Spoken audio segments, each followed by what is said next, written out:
was thinking even more, like, what are you feeling on the day? Like, what are you interested in right now? Not like we could come up with like plans for this episode. We want to talk about this.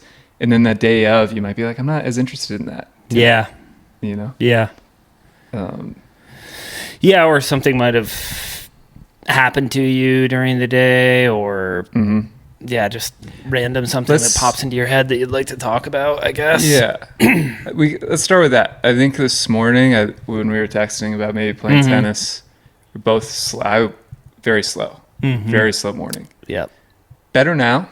Yep. That's normal for me though, with just not a morning person. Me either. I would like to be a morning person. I know. I think it's healthy. It's healthier than being a night person, I think. Now, do you say that because it's just like, I've always thought it's easier to just to be in society or whatever if you're a morning person, you know what I mean? Yeah, like that's also true. Okay. It's also true, like our entire society, at least in America. In Europe, they're more like late night people in a lot of those countries. Yeah. And is it just like, people have always said, you know, it just seems like if you're an early riser, people look at you as more responsible. Yeah, trustworthy. Together. So, and they're, whatever, you can make stereotypes about anything, but they're probably not wrong in general. Yeah, I mean, I don't know. I guess it depends. You gotta know your strengths and weaknesses.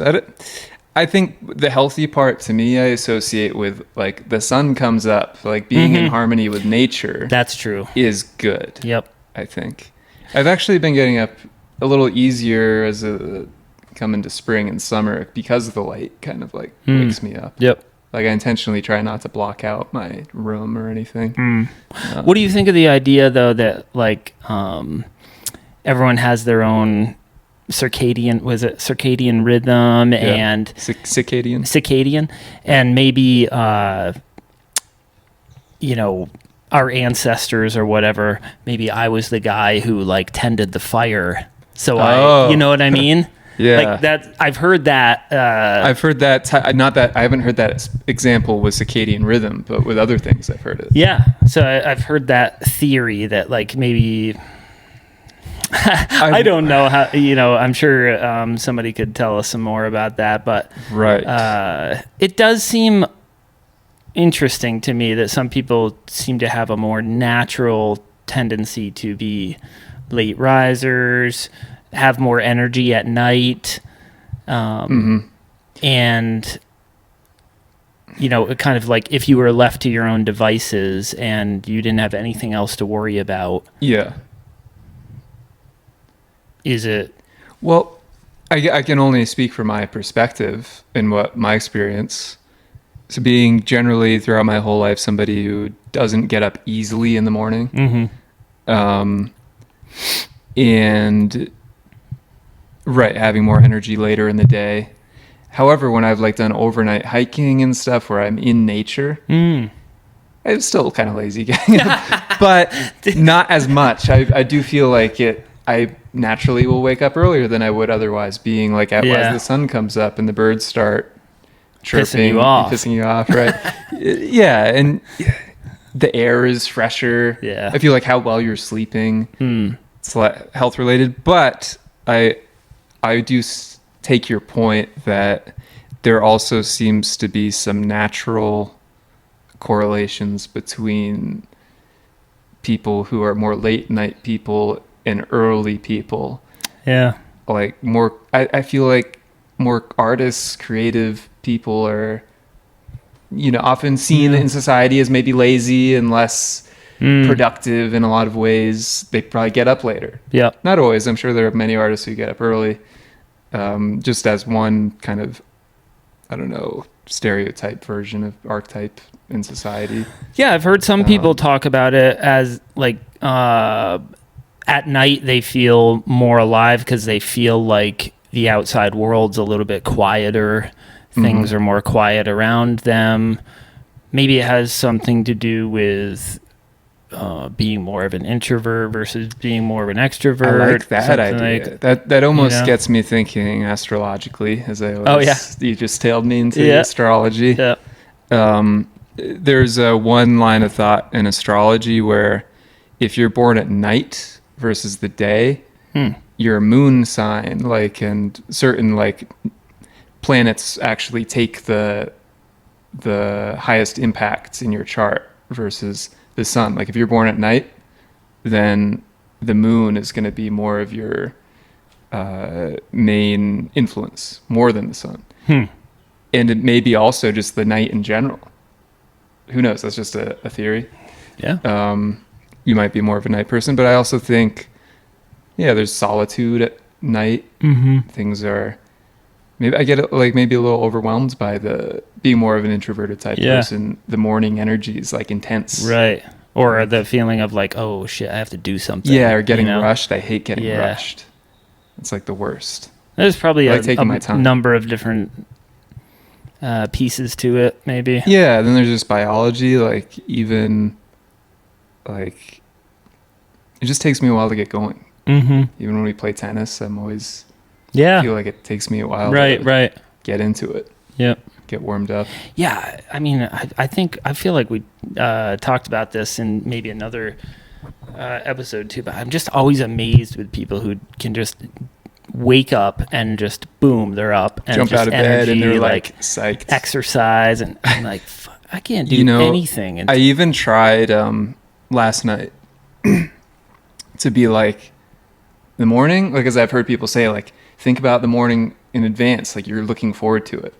I tried that, woke up feeling so shitty. Like I just you're like I was like not in a this. good. Yeah, this morning was not good. Yeah.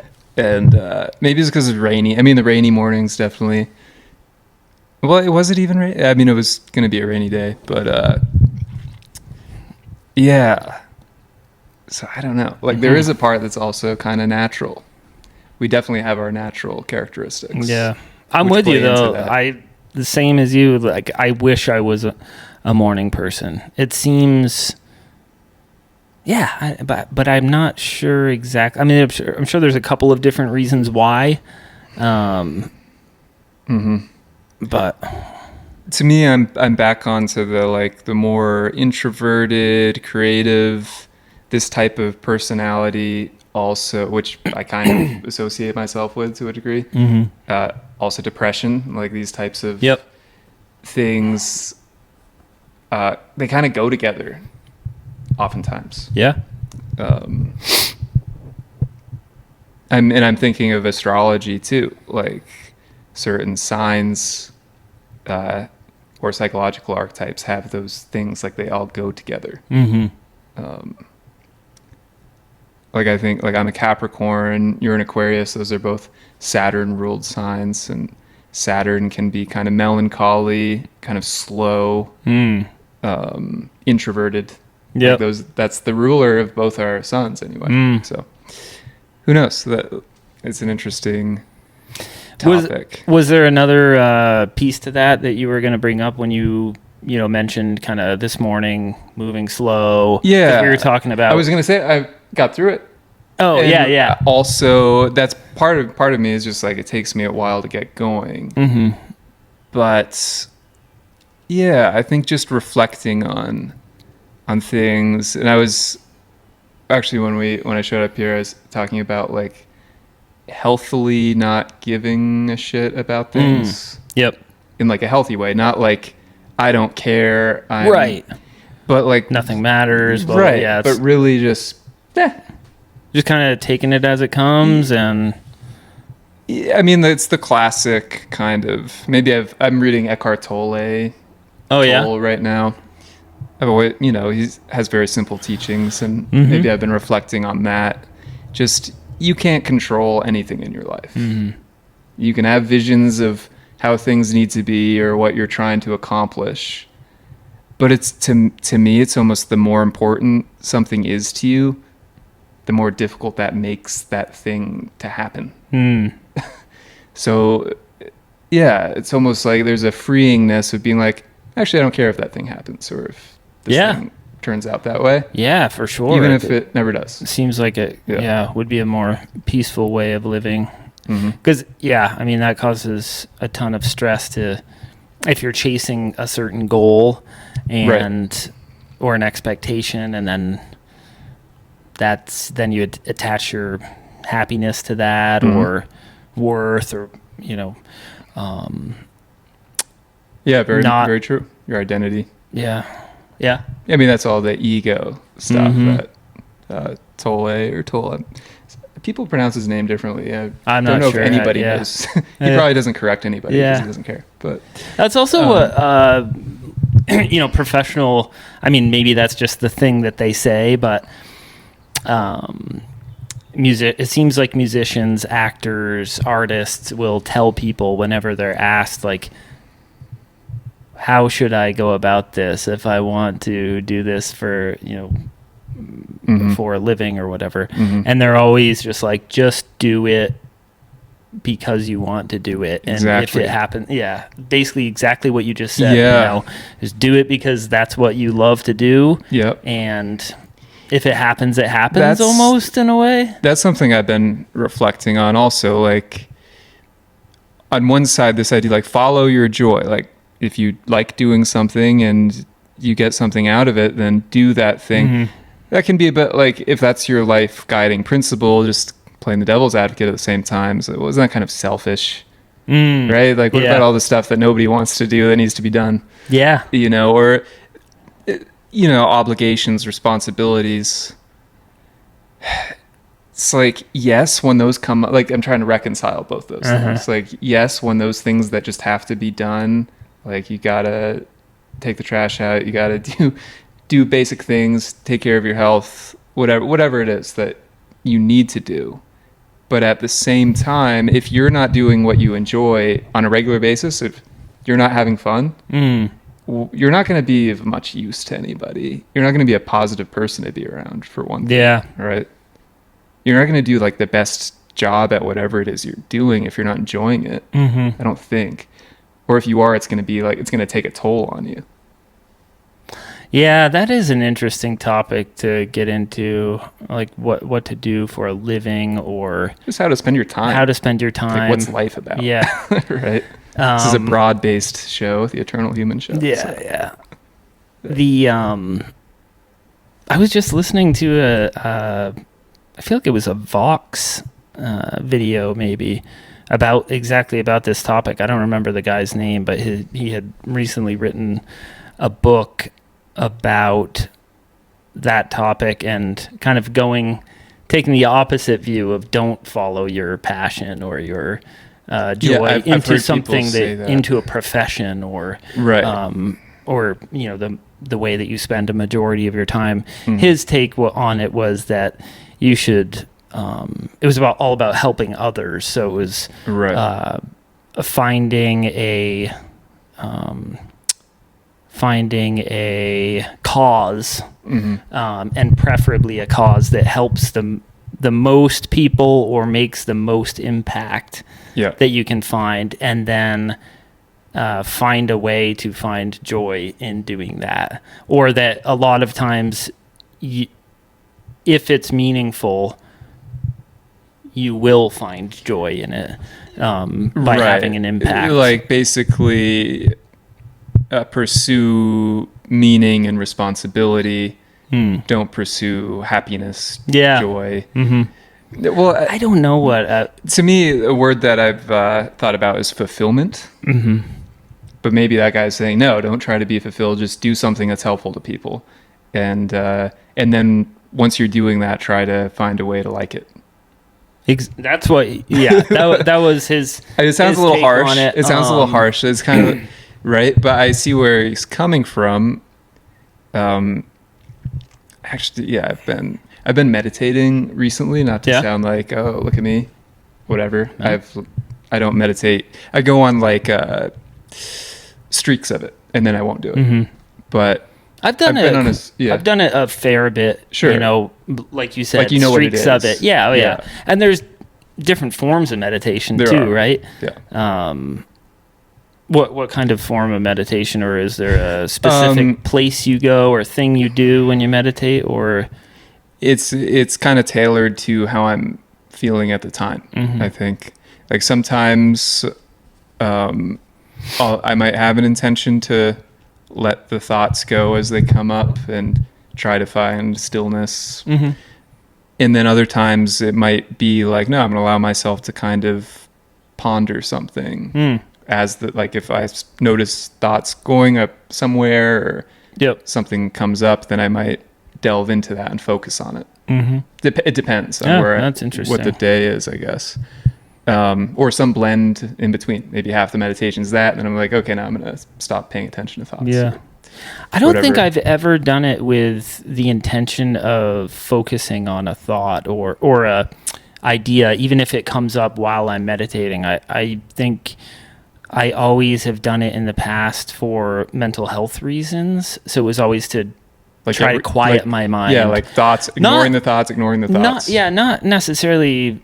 I mean, I literally would just follow like the Calm app or, some app that I found or a guided meditation. Sometimes it would be not guided, or, after I did it for a while, I'd find my own way to kind of get into it without it being guided. But it was always the, coming back to the breath. Yeah. Anything in the body gets you out of the mind a lot of the time, right? Yep. Or, more so focusing on just letting go, and feeling more relaxed, more, I would agree that that's generally what the aim is. Stillness, calmness, out of the mind. That would be mindfulness meditation, right? Is more. I don't know what the definition of mindfulness is, really. I don't know what people mean by that. It's kind of like being aware of your mind, but then you're not really mindful. You're like observing the mind. I don't know, but maybe that's what that means. I suppose the reality is most of the time, even in my most quote unquote successful meditation experiences, I end up thinking about stuff without realizing I'm thinking about stuff. Yeah. But sometimes, and a lot of the times when I fall into that, like I might all of a sudden I might be pretty still for a little bit, relatively. Then all of a sudden a thought will hook me without me knowing. I'll follow that loop. And that loop sometimes it might be like needless worries, and then I'll catch it and be like, I'm going to let that go. But sometimes it might be like a deeper insight than normal into something. Yeah. And because I'm already in that kind of more Zen state, I'll have a more clarified thought process on something. Yeah. And I'll allow that to happen once I'm like, this is actually productive. Yeah. I mean, other than that, when do you ever just sit and think? Exactly. It's like exactly nowadays, especially. Yeah. But I guess why I brought up meditation to begin with was talking about whoever that book was you mentioned, with the idea of don't pursue happiness, don't follow your joy, but at least to make a living, but pursue meaning and responsibility. Yeah. And I guess again, I don't know that something I like that. Let's necessarily just say that's prescribed to that, right. But I thought it was interesting. Yeah, I've definitely heard that type of stuff, and there's truth to it from my experience. But one of my meditations recently, the word meaning is what kind of all of a sudden came up. And I really kind of zoned in on what does the word meaning mean? And that I kind of like was focusing on that. And it was very hard to articulate, even to myself, I guess. What your thoughts were on it? Yeah, it's like, okay, what does it mean to pursue? What is something meaningful versus what is something that's not meaningful? Yep. And how do you define that? Right? Like, period. Like, that's the question. And I suppose I found it challenging to answer in a way that's not relativistic, kind of. Like, you can't just say, this is meaningful, period. It's meaningful for everybody. Versus what's meaningful for one person might not be meaningful to another person.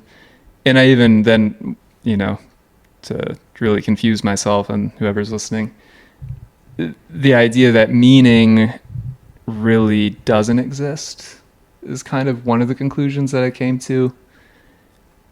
Because essentially, where meaning arises is it's something the mind does.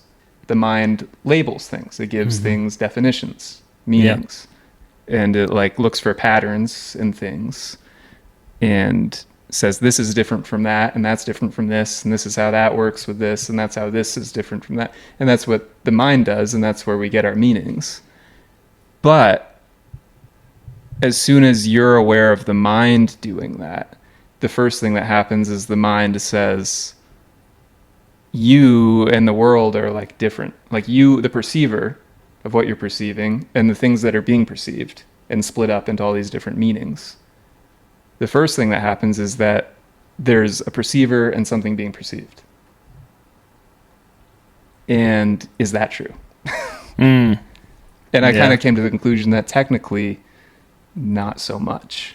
On like whether that's useful, I don't know. Yeah. Just philosophical like meanderings, but I mean, I think that if you're meditating and having that kind of open thought process, like what's the term when you just write whatever comes to mind? Stream of consciousness. Yeah, stream of consciousness has a bit of that in there, right? Yeah, it I mean, is, if very you're, much. Yeah, very much. Yeah, that's what the creative process is. Yeah. Very helpful. The first time I ever tried meditating, I think I was in my maybe early 20s, and I tried it one time, and I was like, how the fuck does anyone ever do this? I know. But I thought it was that the point was to have no thoughts. Right. That you were just supposed to sit there with the like with your fucking fingers together. In a, certain, I had an idea in my head about, what a certain type of meditation was supposed to be. And then I probably did it for 2 minutes, and I was like, no, this isn't going to work. And then I probably never did it. I don't think I ever did it again until I was, in my 30s. And again, just for mental health reasons, trying to have another tool, Right. My experience is similar. I think I tried it. I think there was like a social studies teacher in high school that kind of like had the class do it and like taught like a basic thing, and it's like, okay, like breathe through your stomach and stuff, and like lower in the diaphragm. And I think they do that quite a bit nowadays, honestly, with kids, which is great. That's great. I mean, go ahead. Sorry. So whatever, that was my first, and then maybe I tried it at home a couple times, and I tried to sit upright, and I remember my back started hurting after like a few minutes, and like I was just constantly like wanting to itch something, and it was like, man, this is extremely difficult. But I did notice that after, I probably didn't last that long, 10, 15, if I made 15 minutes, I don't know. Yeah. But afterwards I was like, oh wow, I do feel more peaceful and like centered, and it's great. But that was way too hard. I'm not doing that. So I think it's realizing that all of that is part of the process, though. You know what I mean? Yeah, exactly. Like, and the more you practice it, it's just like anything. You get better at it. Yeah. Like those aspects. Like if you day to day, it's going to be different too. Like one day you're like, oh man, that was great. And you sat there for 20 minutes and you're just like, oh. And then 2 days later you can't sit still, or like you said, you get distracted easily, but that's just part of that's just how it goes, and you just kind of keep doing it. I also think I had the same thought that you did, that you have to not think about anything, and if you have thoughts, you're failing at this, that you failed. And then you failed.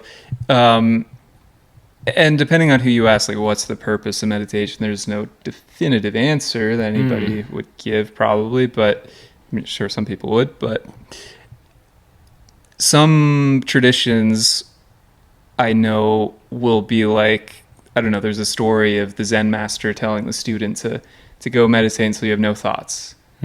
And the student spends years and eventually just kind of comes back and it's like, I can't do it. It's like, yeah, it's impossible. And then they're like, yeah, it's impossible. But now you know it is. Right? Yeah. However, I do think it's possible. To have no thoughts? I think it is. I've experienced it for certain amounts of time. Yeah. Very, like, or at least no conscious thoughts, right? Right. Or that's, I think the real balance day to day is to be able to not be attached to the thoughts. Mm-hmm. Like to just kind of observe them passing through, just like water is going by in a river or something. Okay, yeah. And follow them. Because a big piece of it that people say is being in the moment, right? Presence. Yeah. But I've always wondered about that too. What is being in the moment? You know what I mean? Like, yeah. Because I would sit there and meditate sometimes, and they would tell you to come back to the breath, right? Because it's like, okay, you're breathing right now. Yep. This is something that's happening right now. You're in the moment. But then I'm like, what about all this other stuff that's happening around me, you know? Or even if I'm just sitting in an empty room, but the dogs are, we're at my house. My dogs are right over there. But why couldn't I be focusing on anything else, I guess, in the room or outside? I think there are forms of meditation where it's like your eyes are open. Yeah. And you just like look at stuff or look at one thing or whatever. That's true. Actually, I did have, But the moment, like what is the moment and what does coming back to the moment mean? I think the moment is a term that's in relation to the past and the future. Okay, so as long as you are not maybe the point of it is to not be thinking about something that happened in the past or the future, but living. I would take it as like yes, but I also think like the time in general is a concept. Yeah, it's a concept that only exists, as far as we know, in the human mind. Right? Like we're keeping track of the planets and the sun going around, and we measure those relative to each other. Yep. And it's this idea that we have, and we schedule things based on it. But it's all in the mind. Those are all thoughts. Yeah. So the moment and presence is not being in those thoughts. Maybe it's not the thoughts not being existent, but it's like not following them. So being present is not being attached to your thoughts. So then that sounds to me like trying to get out of your mind. Yeah. So then I guess it's like observing your mind. Right. Okay. I guess sometimes I would get confused because I would think like my breath is something that, I guess it's the concept of like, are we talking about the moment in the outside world, or are we talking about the moment that is in my head or within me or what I'm experiencing? Well, this is what I'm getting back to the far out perceiver perceived. Is there a difference between the moment in the outside world and the moment in you? That's true. Yeah. Right? Because I would get confused because I'm like, most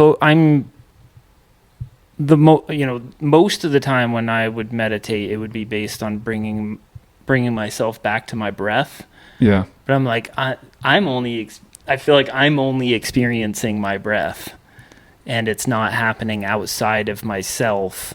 So sometimes I felt like I wasn't in the moment, whatever that means, because you had like a limited awareness. Yeah, I don't know. I guess it was. And then it felt like, wait, am I in my mind again? Because I'm like. Maybe is this kind of what you're like getting at? Maybe it's different. You can have one moment, but different levels of awareness within that moment. Yeah. Right? Like in that same moment, your awareness is focused on your breath. Whereas there's something going on in China in that moment that you're not aware of. But it's both the same moment. Like everything is in the moment. Yep. I guess it was I was trying to figure out why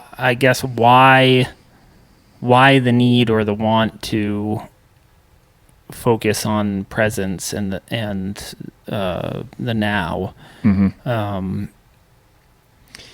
It can be, I mean, I'll say actually, I guess when I've really gotten into meditation, a lot of times part of the motivation is kind of escapism to an extent.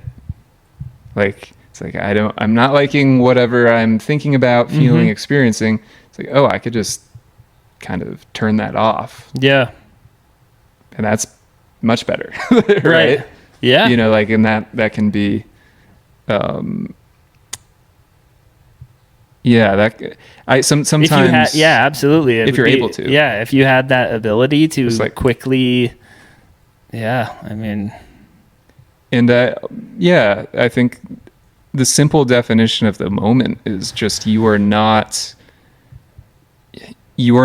experiencing your thoughts as yourself. Like, you know, like the difference between following a thought, getting caught up, having an emotional reaction to the thought, you're like experiencing the thought as you, almost. Like there's no difference versus being able to step back. You might understand whatever the thoughts are that are in your mind, but you're just kind of detached and they just kind of float off. Yeah. And yeah. That's my I guess the positive aspect of meditation. But yeah, the flip side to that is kind of going back to this guy saying you should have meaning, which I seem to be pushing against. No, because it's an interesting topic. Like, well, what is meaning? Because there can be a temptation to just escape from everything, go meditate, say there is no meaning or everything is. So he had a pretty specific definition of it, I think, because the way that he was describing it was meaning is helping other people.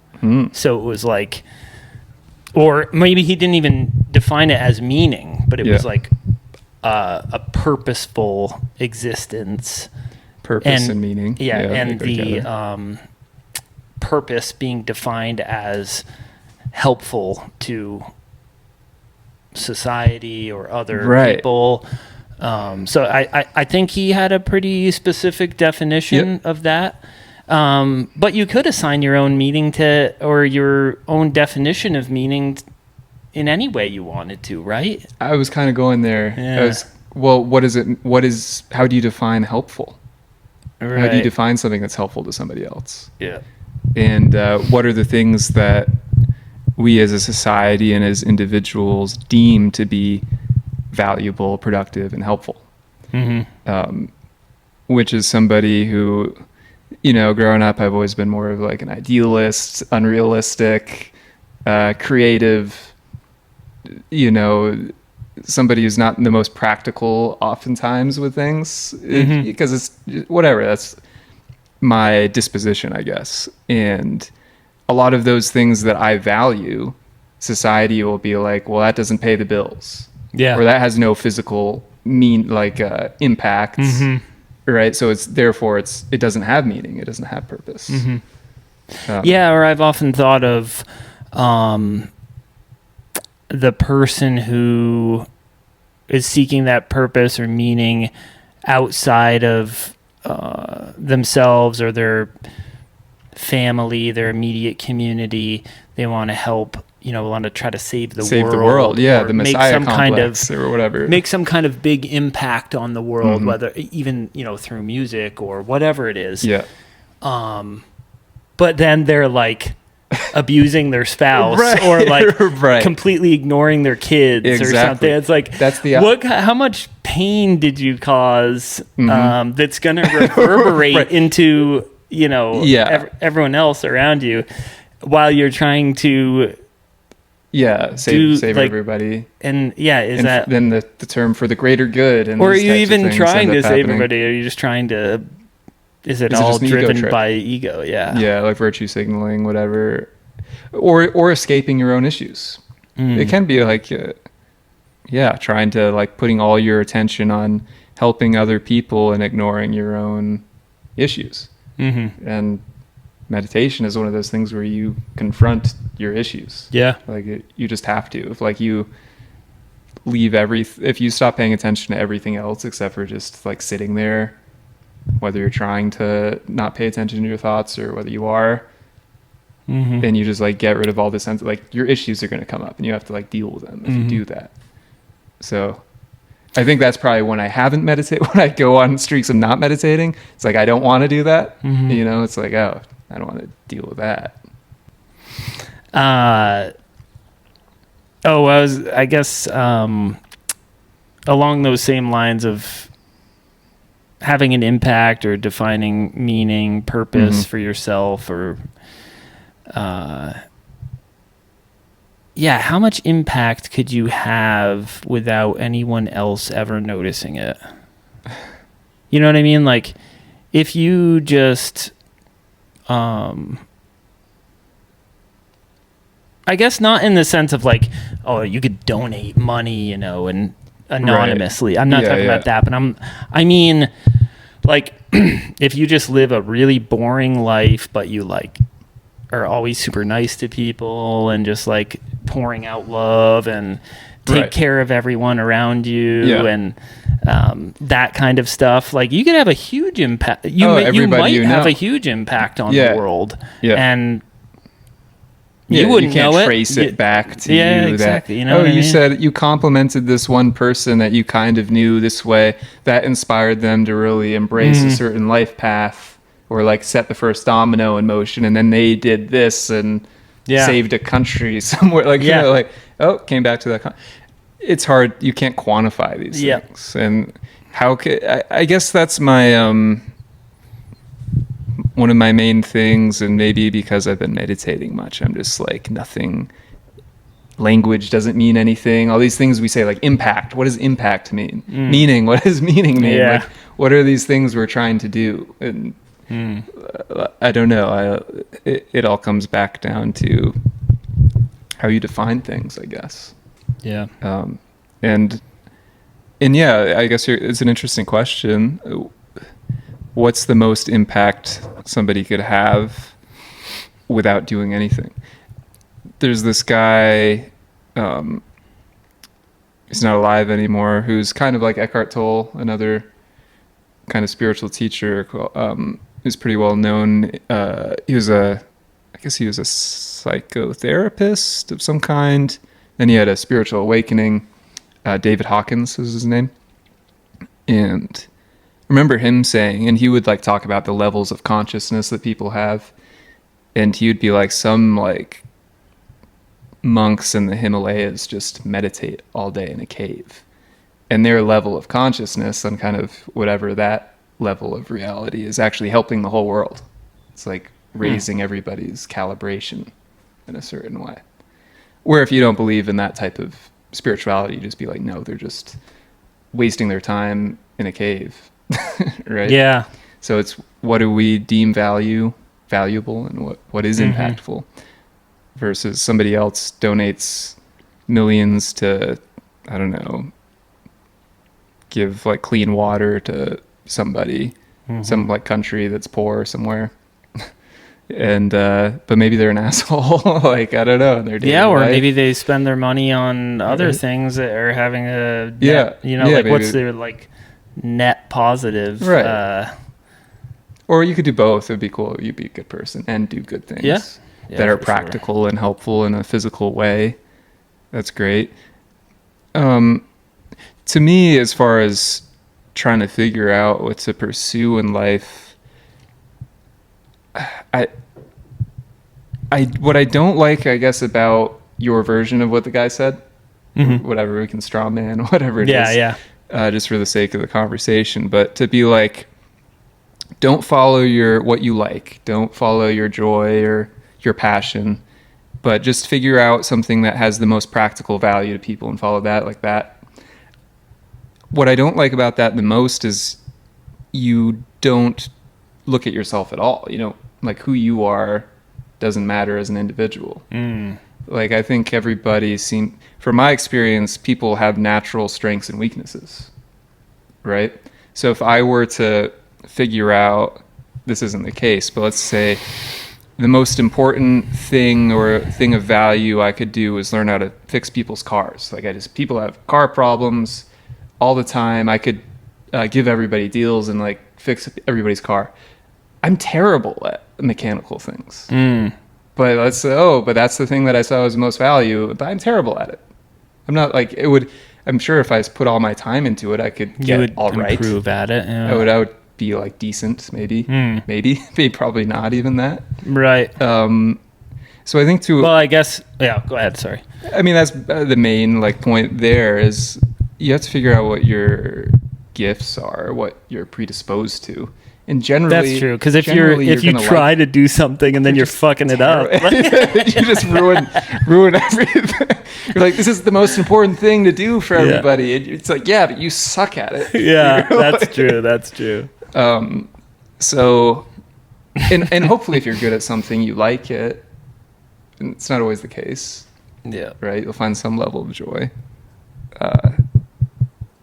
Yeah. And maybe this is the idealist in me, is that if you do find what you're truly like and what you're truly good at, and you follow that, it will be of value to people. One of the challenges can be is people don't really know what they like, and they also don't know what they're good at, right? And that's more of the struggle to figure that out. Yeah. Yeah. The whole conversation too does feel a little bit I don't know if elitist is the right word, but seems like a rich man's problem or something. You know what I mean? Mm-hmm. Where it's like, and I'm not talking about you. I'm just saying the conversation in general is like, follow your joy, like have a meaning. It's like, well, there's a lot of people that have to survive, right? Yeah, or that will have to, like, we need a lot of people to do certain jobs that not everybody can be an artist or follow their path. If everyone did that, what would the world be like? I don't know. It would be a lot different. Yeah. And it would be a lot different. Who would take care of all the trash?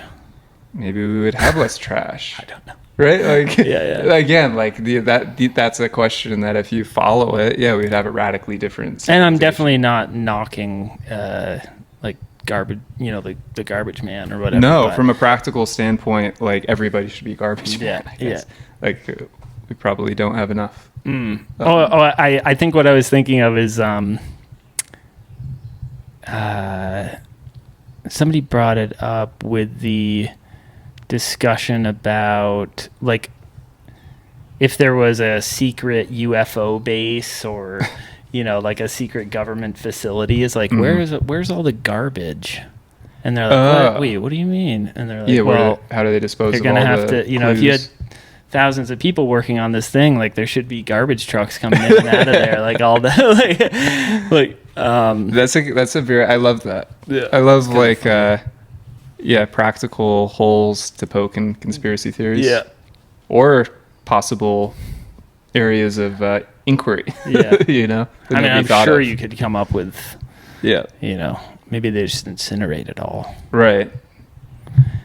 Anyway, I got way off. The aliens teleport it somewhere else. Yeah. Yeah. That threw us off. Yeah. Sorry, I went off on something way different. No, I mean, I'm always happy to go down any type of rabbit hole.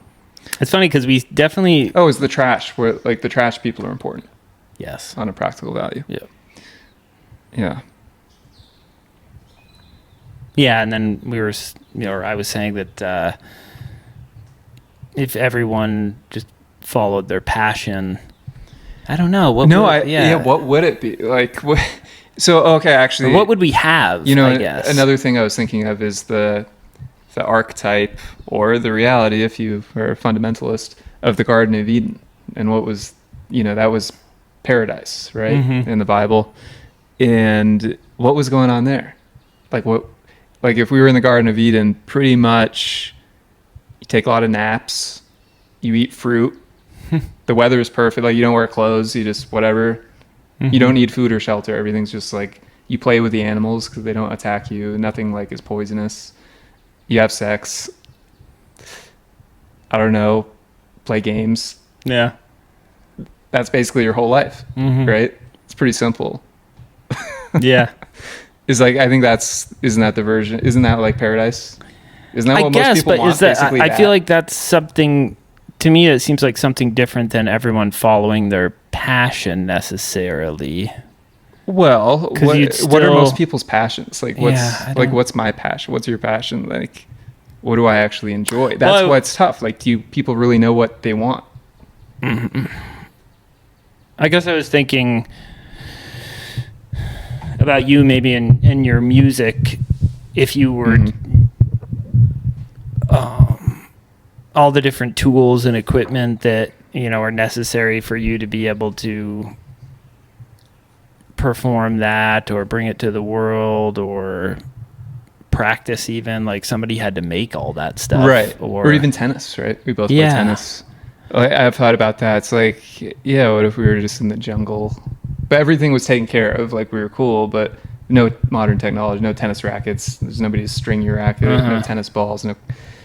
Right. So I think if there are levels of consciousness at the higher level of awareness of like what would actually make people happy, is if you're in the Garden of Eden, I don't know, maybe like singing is something like you can just naturally do. That's true. Yeah, there you go. I'm sure you could play games with other things. Like, yeah, I just think simplicity is what makes people happy ultimately. We don't generally think that, but I think it is true. The more I don't know, look at my own experiences and ponder it, the simpler the better. Yeah. It does seem like people inevitably get back to that answer too if they go down the road of like self-help books or any of that kind of stuff. That does seem to be like the inevitable answer is simplicity, less, right? Focusing on or not focusing on things outside of yourself, you know, coming back to yourself and your immediate surroundings. Right. And as far as saving the world goes, if everybody did that, everybody's own little world would be well taken care of, and the people they're immediately engaged with, friends and family, community, if everybody's kind of that taking care of your inner space mindset, then the whole world is working well if everybody's acting like that. Right? Yeah. Because everybody's getting along and everything's taken care of. Right? I suppose, I mean, I guess it depends on if that, you know, the guy was saying have the biggest impact on the world or other people. You'd have to be taking care of yourself and your family, or, you know, close community as well, right? I mean, what if you spend if everyone spent all of their time thinking about how much impact they can have on the world in general? Then they'd have to also be worried about engaged with their family. Yeah, exactly. Yeah, that's true.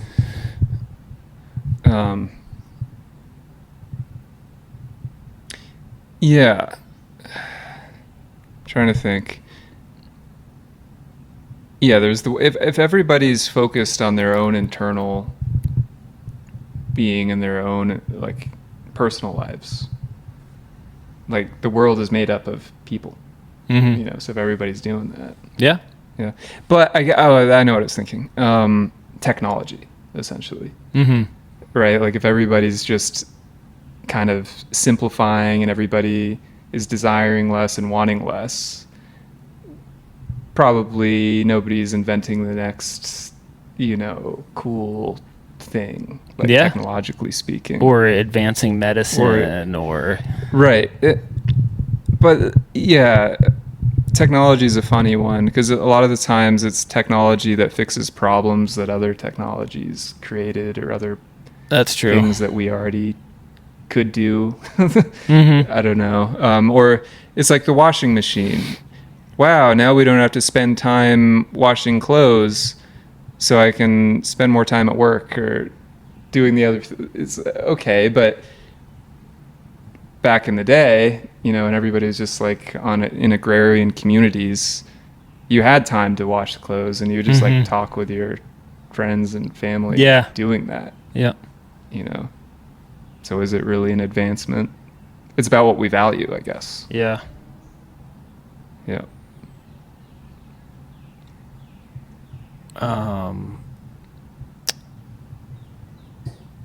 It makes me think of also, I think I was listening to another podcast once, and this guy that was really wealthy was saying that he felt like, I feel like I'm going to sneeze. Right into the mic. Yeah. He was saying that he felt like accumulating a lot of wealth and basically being able to do whatever he wanted made him unhappy, or it basically just raised his threshold for enjoying anything. So it was like, now I have to have the best stuff. Now if I lose this, I'm miserable. Like I have to drive the best car. I have to eat the best food. I have to be around the most beautiful women. Yeah. Otherwise, like, so basically I just,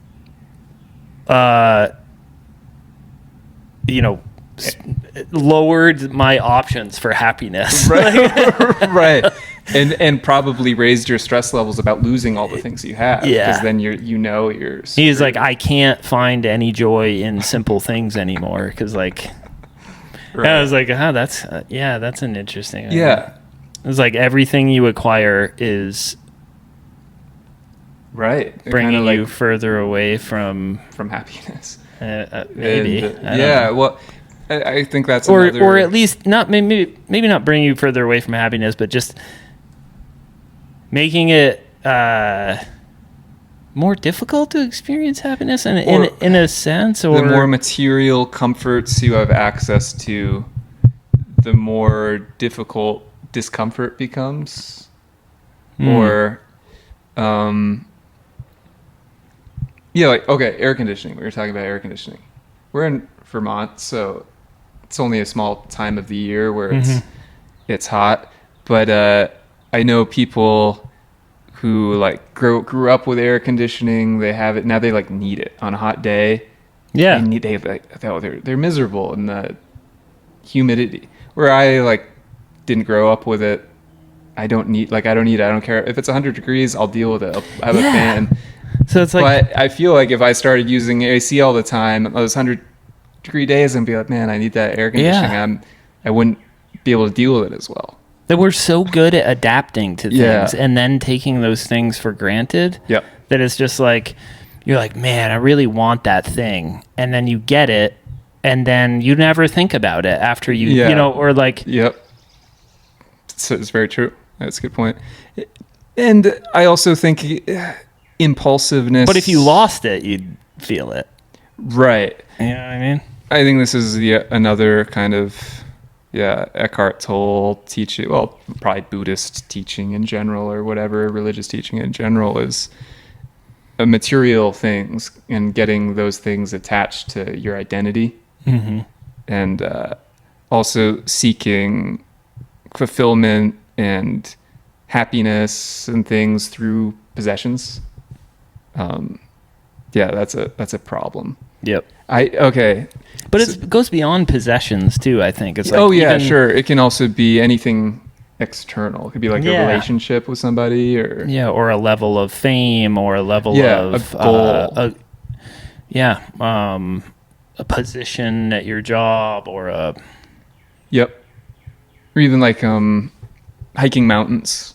Like I'm trying to hike all the 46 peaks and highest in New York. And if I was like thinking, okay, I'm trying to, when I do that or when I climb the mountain, then I'm reached my goal and that's what's gonna make me happy. It's like that. Then you get to the top and you're like, oh, that now I have to go down. Or you just go on to the next one. You just go on to the next one. It's like that's not the point. The point isn't the check off list or the goal. Right? And yeah, I think any type, I've been trying to, again, with the meditation, that's something else that's come up, thinking about just kind of any type of clinginess or neediness towards anything, even simple things. Like things, sometimes I'll collect things. Like I do certain things I collect. Like I like crystals, guitars, tennis rackets. And then sometimes I'll catch myself like wanting one of those things that I don't need. And then I'll be like, well, and then maybe I'll actually buy it or get it.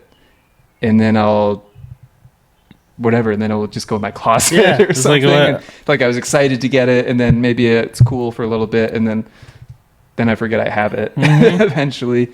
Not always, some things like that. But then if somebody took it from you, right, it'd be like, you'd be pissed. Right, exactly. Yeah, we're like, so you little, get no joy from it on a daily basis. Yeah. But if somebody took it from you. Right. Well, and here's the thing, and maybe that's not the case. Maybe there's some things, like I'm thinking, like there's some crystals that I have that I genuinely like looking at. Okay. Like they're on a display, they have different colors, and I just like looking at them. Sometimes I'll just like look at them. They're like, and I also feel like if somebody robbed my house and took like some new age thief oh my came God. in and stole my crystals. They're out there too. Around here, man, those are dangerous people. I feel like maybe it's too obvious using crystals as an example, because it would be kind of ridiculous to get like pissed off about that, right? Yeah. But I feel like I could let that go. Yeah. You know? But it's a good point. But that's the thing, like being aware of, if somebody did steal that thing, are you pissed? That means you're attached to it. And then that's probably not good, right? Yeah. I guess, it's probably, you probably want to avoid the things that you're just going to throw in the closet and never think about, or don't have, I don't know. But I also think I'll trick myself into, I'm just thinking about materialistic things when I catch myself. I'll say like, oh, this has value. Like I like looking at that, or that has a spiritual meaning, or it's buying a record or something. Like I like music. That's something that I can use. And it's like, yes, that's good. But as long as you got to double check, like I'll use those justifications, and maybe I'll still have like a clingy thing. Like, oh, if I get this thing, even though I'm saying I need it or it's justifiable, not really. Yeah. You know? I was even thinking about that. I mean, I was telling you that earlier when you got here that I've been working on my yard a lot. Yeah. The last few years, and like I really enjoy it, and it's different for me because I never enjoyed doing any of that kind of stuff in the past. Yeah. But then I think like, why am I doing this? Or I guess immediately after it's done, like say, whatever, you mow the yard or you work, prune a bush or something, you're like, I do look at it immediately after, and I'll like look at it from the inside. Yeah, I'm like, man, it just feels good. Yeah. But then like, I guess I don't necessarily look at it all the time after that. Or sometimes I'll find myself like I'm working on it, and then I'm like, oh, I wish I had some kind of tool that would make this easier, or would just do it for me. But then I'm like, wait, what's the fucking point of like? I guess is the point the work or the or the pleasing aesthetics of things? Yeah, maybe it's both. Like there's certain things we like because there's something innately peaceful or nice about like just peaceful music. I mean, pretty much everybody likes that. I don't know, like a sunset, right? Yeah. Like people just like nice things. And then Okay, so there's that point, which I'm about to go. There's the other point about actually doing the work, which has like maybe a meditative quality to it. I know my dad's like that with chainsawing. Yeah. Like, yeah, it's just in the zone, out of your head. You're not thinking about stuff. You're just With focused. using a chainsaw, or You're you doing talking tree about work. Yeah, Okay, just yep, stuff yep. like that. I think that's why I like tennis. Yeah. It gets you out of your head. You're just hitting a ball, focusing on a ball, playing music even. So I guess I'm at the point where I'm like, wait a minute, all this stuff, hiking, these things that I call my hobbies or whatever, or even build some of my identity on, like music, like pretty much I'm just like doing things where I'm not thinking. So I could just not do any of those things and just stop thinking. Like, right? Yeah. That's kind of where I'm at. But the other point that I wanted to make, about nice things like a sunset or a well-kept yard or these things or the crystals that I like looking at. There's also a trick. This is also from that guy, David Hawkins, that kind of stuck with me, where he was talking about the different phases of a flower growing or a rose, in that you should learn to appreciate the beauty of a wilted flower that's almost not open is just as beautiful as a flower that's full bloom, you know, or even a dead flower, like, you know, like, or even the sunset's there, it's prime, but then it's like, then it gets gray or whatever, it's not as good, but you can find an equal amount of beauty in the whole process of these things. So I don't know. Now, is that based on, like you said, finding beauty in the process of the flower growing and blooming and then dying, or is it the actual aesthetic? Aesthetic. I think it's both. Yeah. I think separate and both. Yeah. And I think the overall principle is finding ways to not be reliant on anything external to you to find peace, fulfillment. Right? Happiness is to me like a wishy-washy word. Yeah. You know, it seems kind of like when you say like, oh, I want to be happy, it kind of has like a superficial implication to me. So I don't know. Yeah. What do you mean by that? Like, it doesn't have to, but this is what I associate with it. It's like smiley face, you know, surface. Oh, I see. Kind of feels kind of cheap. thrill. Yeah. Which I don't think that's what it's supposed to mean, but I think that's what people use. Definitely people use it. Yeah, they don't say, are you fulfilled? Or Right. do you feel like you have a purpose in life? It's like, are you happy these days? Like, or what, you know, and it's, like you hear the idea of like happiness is a feeling. You know, it's like you get happiness don't from last very long. Exactly. They last a few like 90 seconds tops. It's gone. Yeah. But that's also, it goes back to, you know, language. Right. You know what I'm Of course. saying, right? Of course. You know, it's context. or I know what you're saying. Context. Yeah.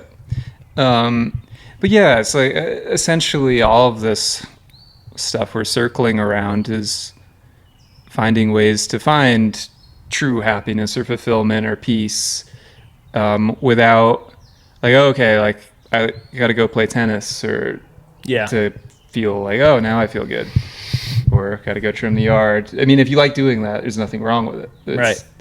But like, if you're reliant on, what if there's no yard around? You wanna be like, you know.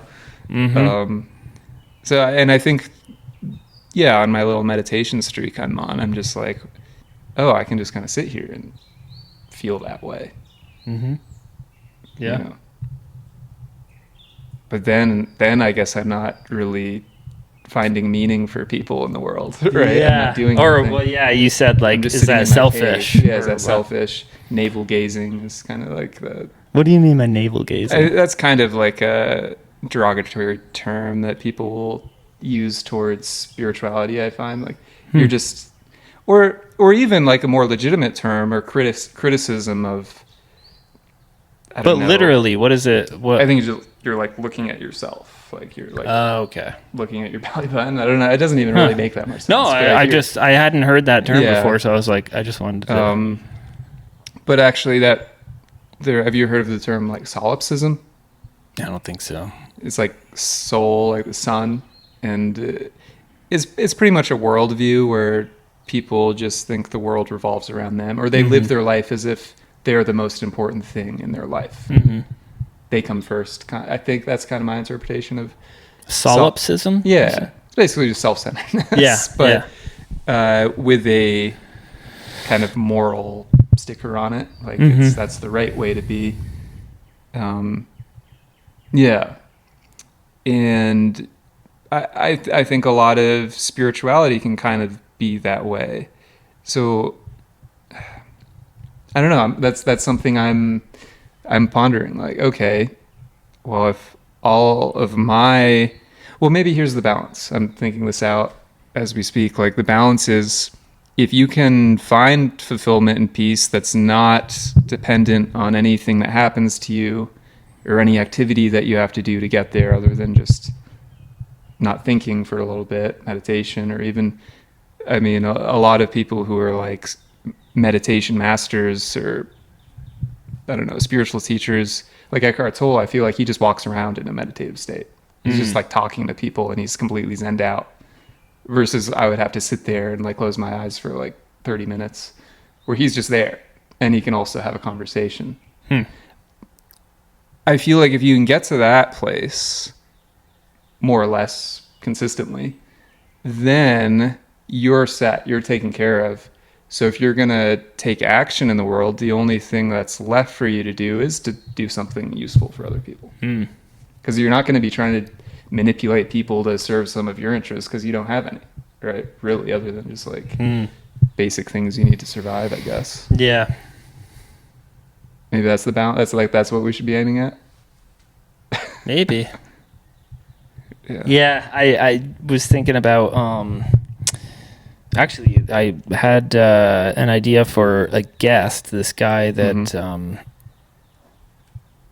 through my work I know. But anyway, he was describing watching this video of it might have been Eckhart Tolle, whatever. Nobody knows, I don't think. Or somebody similar to him, where he was doing a talk and this woman came up to him and was describing that she had, like maybe lost a child or something terrible happened in her life, and he was just kind of sitting there like right. Like just and she got pissed and was like, why are you smiling? I'm trying and he was like, oh, this is he said, this is my preferred state of mind. Right. It wasn't like that's joyful, but it was just like just kind of like just like a soft smile. And just like, I don't know. That's a good one. That's a good one. So this reminds me, I started reading. I'm trying to learn more about the actual tradition of like Buddhism and Zen, to the extent that you can learn intellectually about these things. But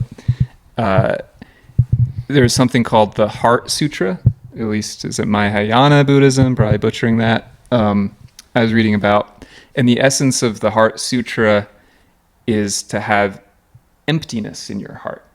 That's like how it's translated, at least. And it's the way it was described is like you could be crying, you could be laughing, you go through the joys, but all the meanwhile, your art is you're empty. Which to me, like when I read that, I was like, that sounds kind of cold, or like you're not. How's that possible? So, and what does emptiness actually mean in the translation? What I think it means is like non-attachment to it. It's like you could feel sorrow, but again, it's like just the same thing with your thoughts. Like you're not actually experiencing the thoughts as you. You could see a tragedy happen or hear somebody tell you about a tragedy and feel empathy, but you're not going to like, you're going to have like this detachment from it at the same time. You can feel it and be detached. So that's kind of maybe what the Eckhart Tolle in that situation. I don't even know if it was him, but who knows? But I can totally see it. Like, well, what should he be doing? Should he be like breaking down crying? Like, oh my God, I feel like I'm so I sorry. experienced that. Yeah. Or should he be like, I mean, okay, let's be real. Let's say somebody, an acquaintance of ours, tells us, oh, no, probably sound like a psychopath or something. You're like, I don't give a fuck. Yeah, no, but like I don't know the person, or no, in this case, it's somebody that's they don't even know it, right? They don't even know the person, and they don't know the child. Obviously, if you're a human who's not a psychopath, like you allegedly, no, as much as I can prove, I don't know how to prove that, but you get to the point where you feel the compassion because you can imagine it, but it's not going to be anywhere near as if it was your brother or somebody in your family. So, and you're going to like have like a concerning body language toward them and say you're sorry. Probably that's how most people are going to react, versus Eckhart Tolle just having no response, allegedly, in this theoretical case, which may or may not have happened. I suppose, I think that's the teaching, and that's one of the areas of Buddhism versus Christianity. I keep going between those vague ideas of the East and West and worldview and spiritual worldview, because I think Christianity is much more emotional in that way. It's like there's this good and evil. It's more intense, right? Where Buddhism's just like more detached, and it can be interpreted as being cold. I don't think that's the right interpretation, but I can see that. It's like, well, is being totally detached good? Empty heart? That doesn't sound quite right to me, in certain ways. So that's an area. You say that with Christianity, I'm like, that makes sense why America is so Christian. Like, or is that a chicken? Is America like that because Christianity was so popular, or it's like chicken and the egg thing? Yeah. That's a good question. Anyway, thanks. Just watching your dog dig an imaginary hole. Oh yeah, isn't that funny? It's funny. It's hard at work. Yeah. It's definitely in the moment. Oh yeah. I mean, I think again, well, that's a whole theological thing, but East, like generally speaking, as far as religion and spiritual traditions, like the East is non-dualistic and about non-attachment, and morality is kind of this thing that if you're non-attached, you'll just do the right thing, versus there being this absolute good and evil, where the West and Christianity and Judaism, Islam are, they have like, this is right, this is wrong, these are the rules. And that's likely to stoke conflict in a lot of ways. But maybe that's a different episode. Like that's something that I've been... or, I'm sure that's going to come up with certain guests. Yeah, absolutely. Those are the kinds of questions that I would like to be able to ask or explore with guests that we have on that... are strong believers in a certain religion or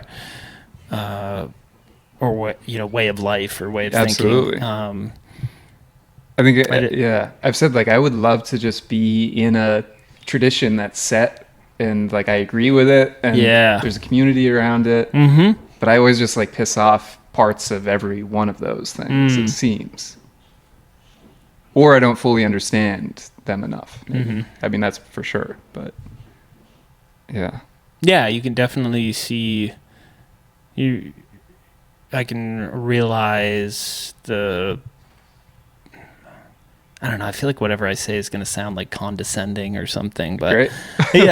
No, it's like the comfort of it, or the sense of community, absolutely, the certainty, like simplicity of it, the simplicity, and it's not simple in a lot of ways, but just to have a book, all you have to do is look at this book, whatever you know what I mean, like I wish I could believe in like you said, something like that, where you're just like these are the rules, and this is like the blueprint for life. Right. What I do think they have in common is the different spectrums. Like most of the morality and how to behave, like the basic tenets are all the same. They come to the same conclusions for the most part, as far as like, treat everybody kind of equally. Don't go around killing people, don't steal stuff, like, so these conclusions are all kind of the same for the most part. And I also think that one of the main messages again is, and this is probably also one of Eckhart Tolle's things because I'm reading one of his books, but just like the message comes from beyond the mind. Like ultimate reality isn't graspable by the mind. Like Christians would say you can't really understand God, so humble yourself before God. Buddhists would say, right, something about everything's an illusion. You can't understand it with the mind. The mind's making things up. Like those are core things to all of it. Okay. Yeah. Yeah. So I guess that's what I don't know. The word perseverating, maybe that's what I'm doing. Like why I don't know, if you can just sit there and be cool, then like what else should you do? What should we be doing? I guess. And that's if you were completely content and peaceful and you could do that whenever you wanted to. Maybe we should all be garbage people. Yeah. Maybe that's what I'm going to do tomorrow. I'm going to sign up. Yeah. It'd be kind of cool. Ride around on the back, right? Yeah. Yeah. I mean, you definitely want to be I don't know. Then you're out in the weather, though. I can see Eckhart Tolle as a garbage guy, just zipping around. Yeah. I'm pretty sure, fan of Theo Vaughn's comedy.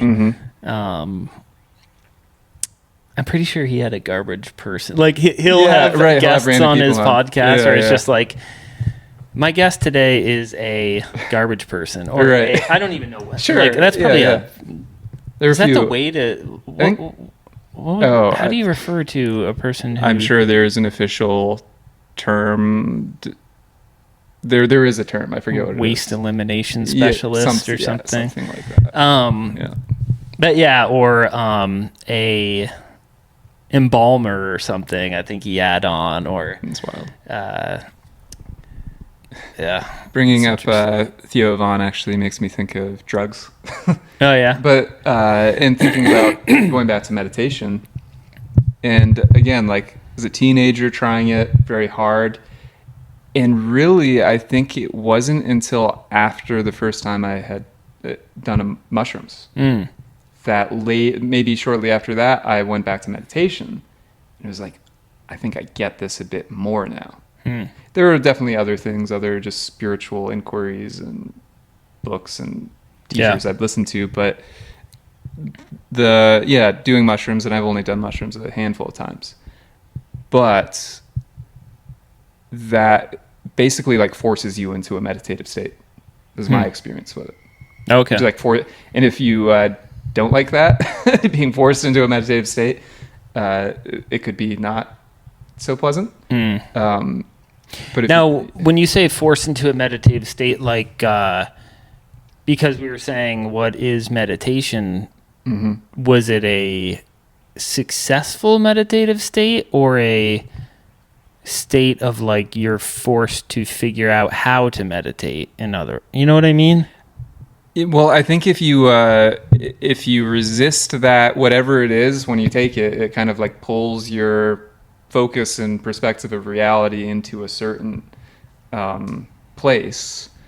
And if you kind of push against that and try to control things in that way, then you're going to be forced into, what did you just say? Like trying to figure out how to meditate? Yeah, I guess I was wondering, like, in other words, you said it forced you into a meditative state. So was it we were talking earlier about like being a failure at meditate. Like, did it force you into a successful meditative state? My experience has been to say something, it was positive, it was negative, is Or doesn't was really it, I tell you guess what I'm much. saying is like, was it more of like, I can't focus on anything that's going on outside of myself? And I think, yeah, and I think maybe that's part of where, if you're not used to that, anxiety could come up, because it's like, I have no idea what's going on around me. All I can do is just like, I can't even think. Like, I would put, you could put your phone down and then it's lost to the abyss. Yeah. Like, you don't know. You can only focus on the moment. And really, I think you can, the thoughts are very few and far between. It's like they're even gone for big segments. And then 3 hours go by and you're like, was that 2 seconds? Anybody who's had psychedelic type experiences of kind of, that seems to be a similar experience. And time goes away when you're not thinking, because thoughts are how we essentially measure time in a lot of ways. So yeah, and then meditating after that, I kind of remembered that kind of, I don't know, snapping into the moment, essentially, into that like present awareness. And that's where I think psychedelics can be potentially useful in limited doses, I think. And not for everybody, but can kind of be like, oh, that's how you get to the mountaintop. Okay. And then you might have to bushwhack your way back, but there's like, you kind of know how to get there a bit better. So yeah, Theo Vaughn, I'm sure he's... Is it almost like, so you're almost like thinking of it as like a cheat code or something in a way, not in a negative way, but like a shortcut almost to... It is. Yeah, it is. That, at least that's my experience. But there's, just to not say everybody should do that. Yeah. Because I think just like even I was talking about, meditation can be like an escapism. Like I don't want to deal with my problems, my responsibilities. I'm going to go sit in a room and close my eyes and not think about anything. It's like, there can be escapism there. There can be escapism in spirituality, and certainly drugs are a form of escapism. Different types of drugs do different types of things, but I can see people starting to rely on that and really using it to avoid dealing with things. Yep. So I don't think it's something people should do very frequently. Yeah. Or I was wondering, how they say that psychedelics can, basically, if you